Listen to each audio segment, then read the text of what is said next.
The VIP lounge of the airport exuded an air of exclusivity, a space reserved for the world's wealthiest travelers.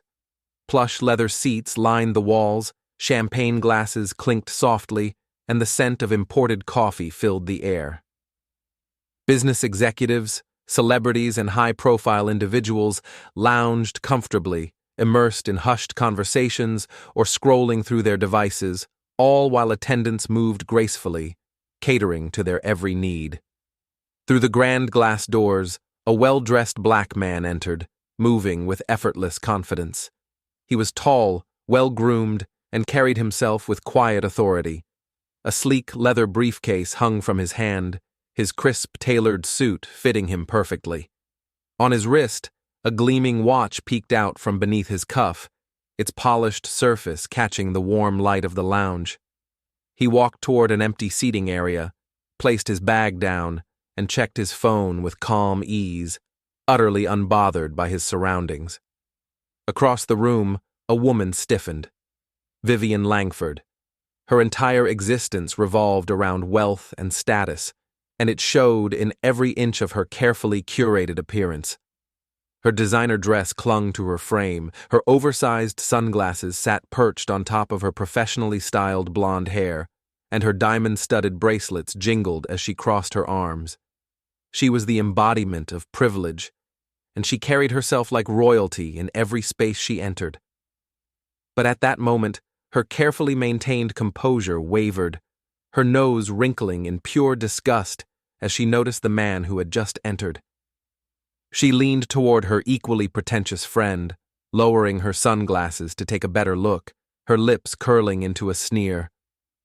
"Well, that's unexpected," she muttered, her voice dripping with condescension. Her friend, another woman drowning in wealth and entitlement, raised a perfectly arched eyebrow. "Excuse me?" she asked, following Vivien's gaze. Vivien let out an exaggerated sigh, gesturing toward the black man who remained unbothered in his seat. "Since when did they start letting just anyone in here?" she whispered, though deliberately loud enough for a few nearby guests to hear. A hushed chuckle escaped her friend, as if she had just been let in on a scandalous joke. But Vivien wasn't satisfied with just whispers. Her entitlement demanded action. With deliberate, calculated steps, she rose from her seat, her expensive heels clicking sharply against the marble floor as she sauntered toward him. Every step was meant to command attention, to assert dominance, to remind those around her of her place in the social hierarchy. She loomed over him, arms folded, lips pursed in displeasure, but the man didn't even acknowledge her presence. He remained engrossed in his phone, his face unreadable, his entire posture exuding quiet confidence. That infuriated her. She cleared her throat, her voice loud and pointed. "I don't think you're in the right place," she announced, every word laced with arrogance.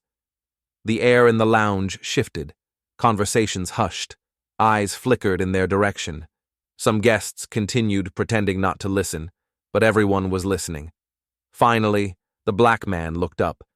His expression remained calm, unreadable, his gaze steady as he met hers.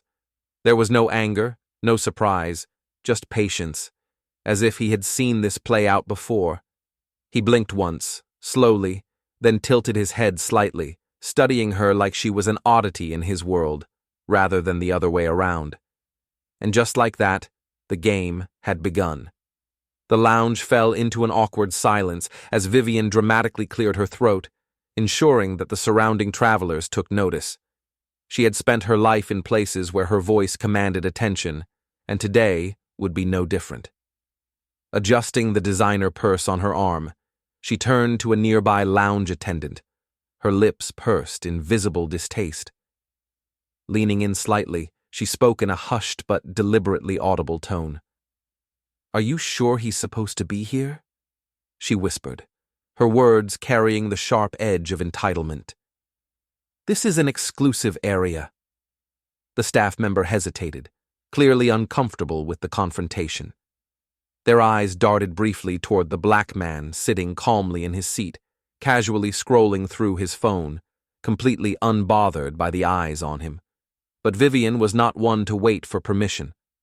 With a sharp exhale, she straightened her back and marched forward, her heels clicking against the polished marble floor.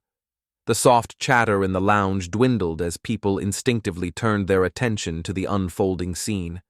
They weren't staring outright, but their eyes flickered over the interaction. Curiosity piqued. Vivien stopped directly in front of the black man, her presence towering over him in a calculated move. Her arms folded across her chest, her expression hardening with faux politeness. "Excuse me," she began, her voice laced with the kind of condescension that was meant to make people feel small. "I don't think you belong here. This lounge is for VIP members only." The black man finally looked up, his expression unreadable, his calmness unshaken. He studied her for a moment before offering a polite but firm smile. Slowly, he reached into his pocket and pulled out a sleek, platinum-colored membership card, placing it on the table beside him with deliberate ease. "I am a VIP member," he said evenly. "Here's my pass." Vivien's eyes flickered to the card, barely glancing at it before scoffing and shaking her head. "I highly doubt that," she said, her arms tightening across her chest. "People like you don't get into places like this." A few nearby travelers shifted uncomfortably, the weight of her words hanging in the air. Some exchanged glances, others glanced down at their phones, pretending not to hear, but everyone was listening. The black man, however, remained still, his posture relaxed, his confidence unwavering. He didn't flinch, didn't frown, didn't react.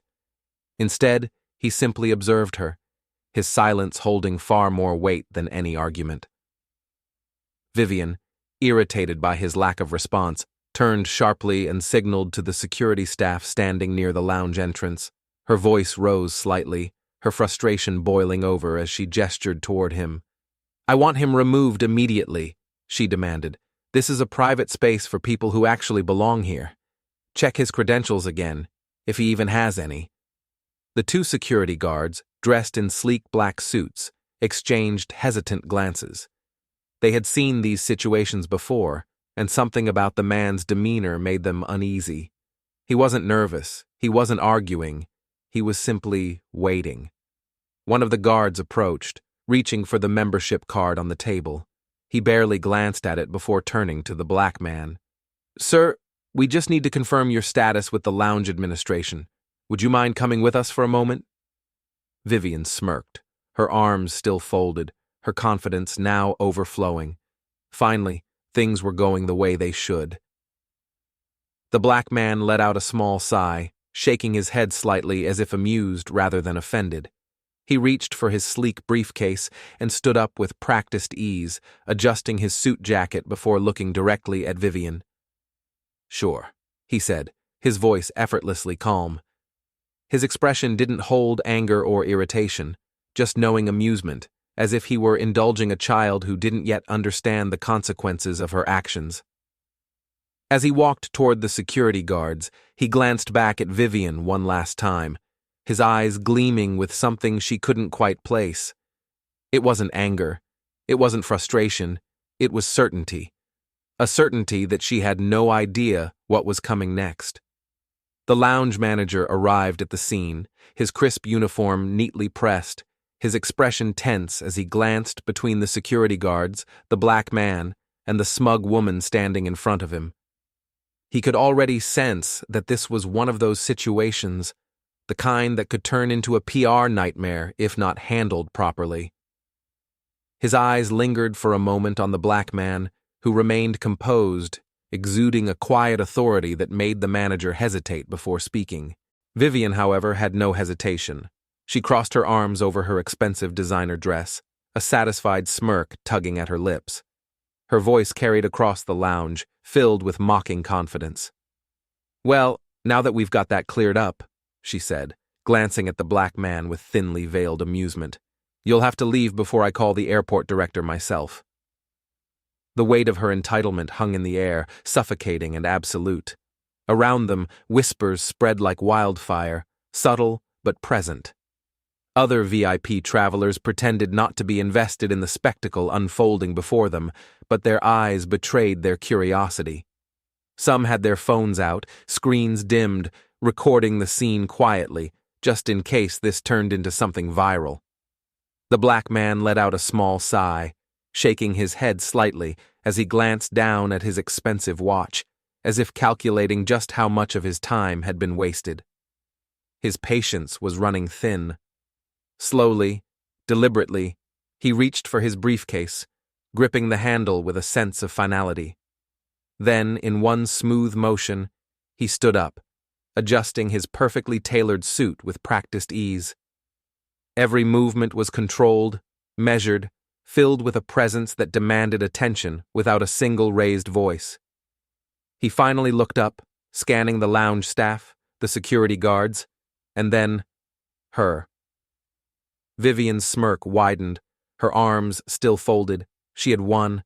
She had put him in his place. And then he spoke. "You know what?" His voice was smooth, steady, almost bored. He shook his head slightly, as if he had been the fool all along for even entertaining this charade. "You're absolutely right." He paused, letting the words sink in. "I don't belong here." Vivien's smirk stretched even further, her triumph palpable. She let out a small scoff, already turning toward the lounge manager, as if expecting him to personally escort this man out. But then, he spoke again. The words froze her in place. "I don't belong here, because I own the whole damn airport." The room went silent. Vivien's breath caught in her throat. The self-satisfied smirk on her lips vanished in an instant, replaced by something that resembled shock, then horror. The staff stiffened, their expressions morphing from uncertainty to realization. The security guards, who had been standing rigidly, suddenly exchanged nervous glances, their stance shifting slightly as the reality of the situation settled in. A few passengers let out audible gasps. Someone muttered, "Wait, what?" in disbelief.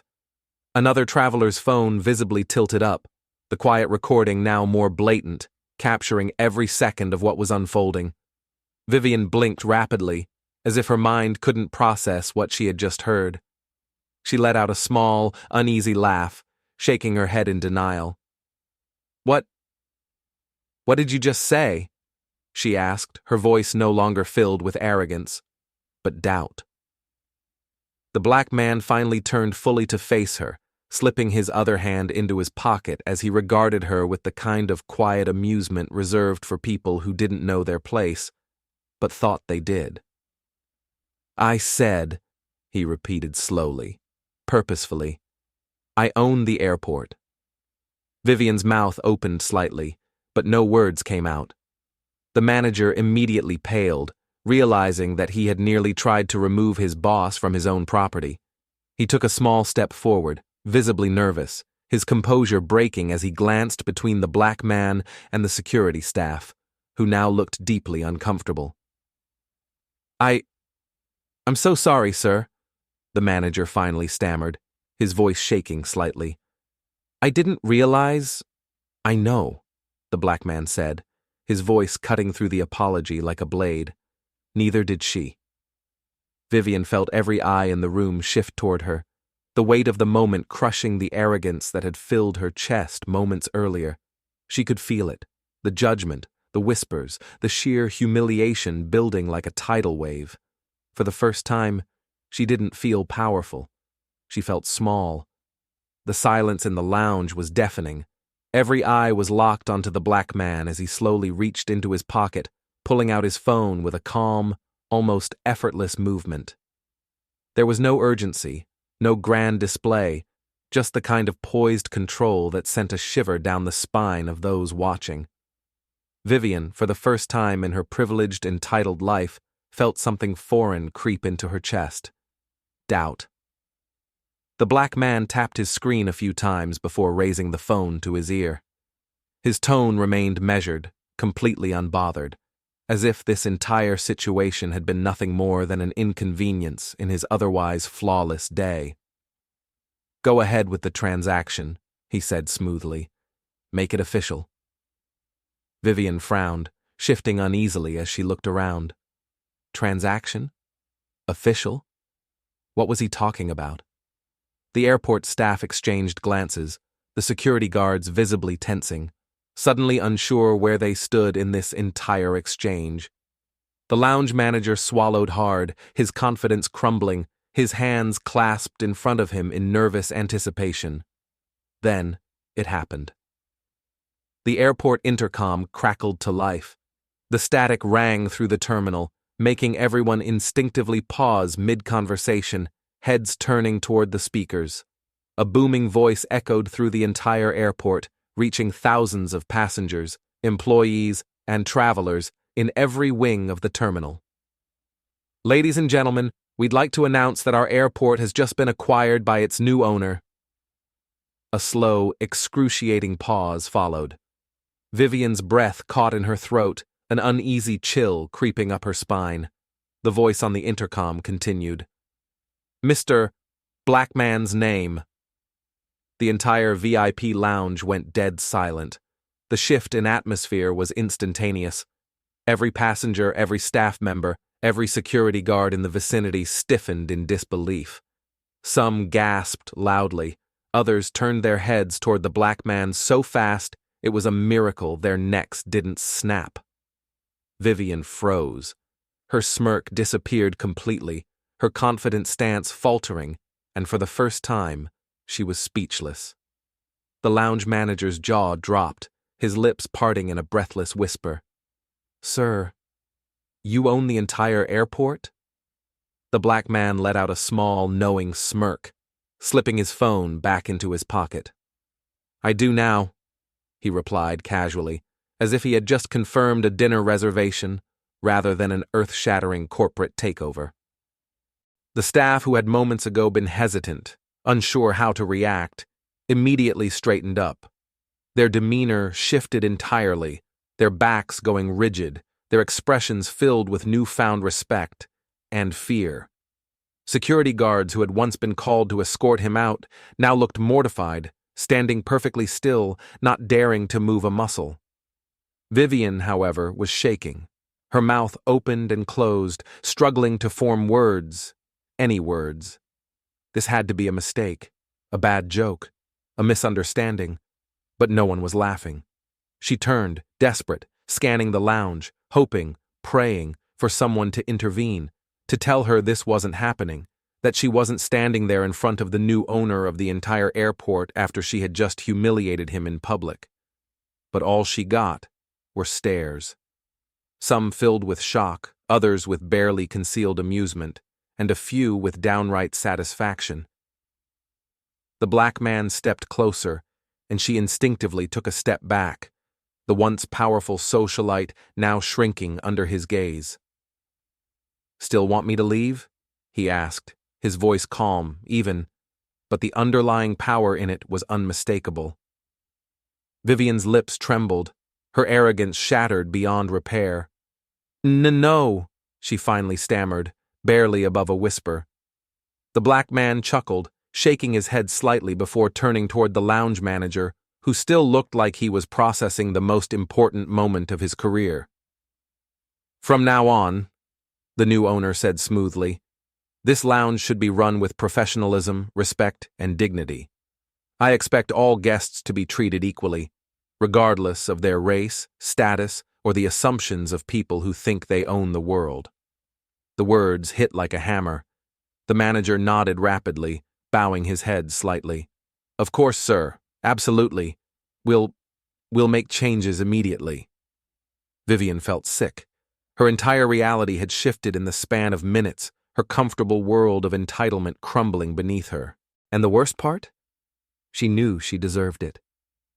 The air in the VIP lounge was electric, thick with tension and the weight of what had just unfolded.